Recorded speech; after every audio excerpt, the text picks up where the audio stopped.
Hello and welcome to Hello Dave. We're going to start this week's news roundup with looking at some of the April Fool's jokes all our favorite developers has been running on us last week. On Friday, of course, it was April Fool's Day, and that means that both CIG and Frontier has been running April Fool's jokes on us. Frontier's April Fool's joke came in form of a Twitter post where they said they've added a new paint job to the store, an inconceivable paint job, basically like an invisible paint job. Clicking the link takes you over to YouTube. With Rick Astley's Never Gonna Give You Up. So Frontier's April Fool's jokes were basically a pretty standard Rick roll. CIG decided to post a patch note, a very official looking patch note actually. And at first glance you might think that it was an actual patch note until you read it a little bit more in depth, where you would slowly begin to notice whole lot. This is not right.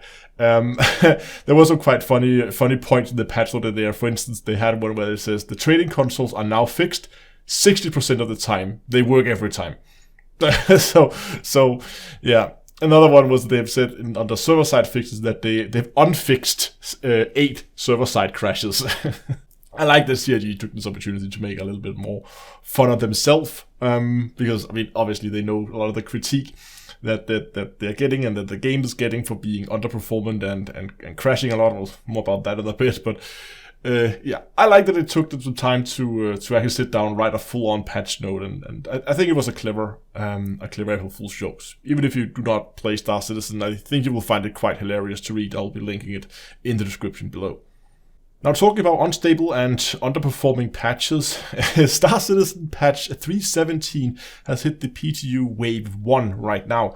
That means that people with Wave 1 access can go in and they can play around with the PTU now. They did launch it with a caveat saying that this patch was more unstable and it was in some situation underperforming compared to what they would otherwise do on the live servers. And I'm guessing this is the reason why that they postponed the patch quite a few times. It stayed in Evocati for a bit longer than usual, and I guess that was due to those performance issues and stability problems. So basically what they said they would do is they've been collecting, they launched now to Wave 1, and they are now going to be monitoring and trying to collect more information to figure out what is causing these instabilities. I have had a chance to go into the PTU and test it, and I didn't see any noticeable difference, so it may just be situations that I didn't go into yet where these problems occur, but at the very least the PTU server should be a little bit unstable, and I hope this is something we're going to get fixed before this hits the live server. Be ashamed to get an unstable patch out now that we have so much new stuff to go and play with. And talking about new stuff in Star Citizen, they have announced a new ship that's going to come at some point in the future, the MISC Expanse. This is going to be the first full-on dedicated refining ship. Of course, we have ships already that's going to have refining capability, like the MISC Starfarer and the MISC Odyssey.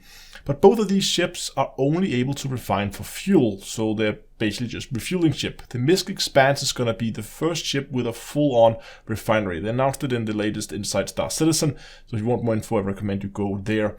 But it looks like a very interesting concept. They did say there was going to be one of the smallest refining ships, indicating there's going to be more bigger versions of it later on down the line.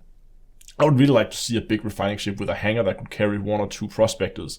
That would be so cool, flying out, sending out the prospectors and keeping that refining ship somewhere nice and centered. It's going to be interesting to see how the mechanics is going to work. We talked about it on my own April Fool's live stream on Friday, where I did a hot tub live stream where we were a number of guys who met up in the hot tub on the 890 jump and had a talk show from there.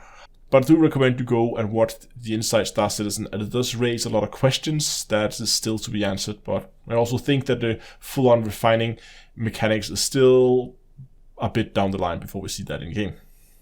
For the live stream tomorrow, I will of course be heading into Star Citizen. We're going to be heading over to the PTU. We're going to be playing around with the 3.17 patch. I'm planning to try out a little bit of everything. I'm not going to be focused on just one specific thing, as there is so much stuff in this patch. It's been quite the patch. So I'm going to be focusing on, well, whatever you guys feel is the most interesting. Probably going to do a few polls during the live stream so you guys can choose what you would like to see in the patch. But one of the things that I really want to see is the new mining gadgets. I'm really looking forward to this. And if we can get our hands on a Starfarer on the PTU, then maybe go and play around with the new refueling mechanics, try that out. And Also, gonna come have a look at the rivers. If you haven't seen the rivers on Microtech yet, we can go by there and take a look at that. There's also the loot selling thing. We can go and do some missions there maybe to collect some loot and try to sell it, see how that works. So lots of stuff to do. Do come by the live stream. As always, it is at 7 o'clock GMT, and it will be live streamed here on YouTube and on Twitch. And it'll of course be tomorrow as always. Thanks a lot for watching, and also next time, I'll see you guys in space.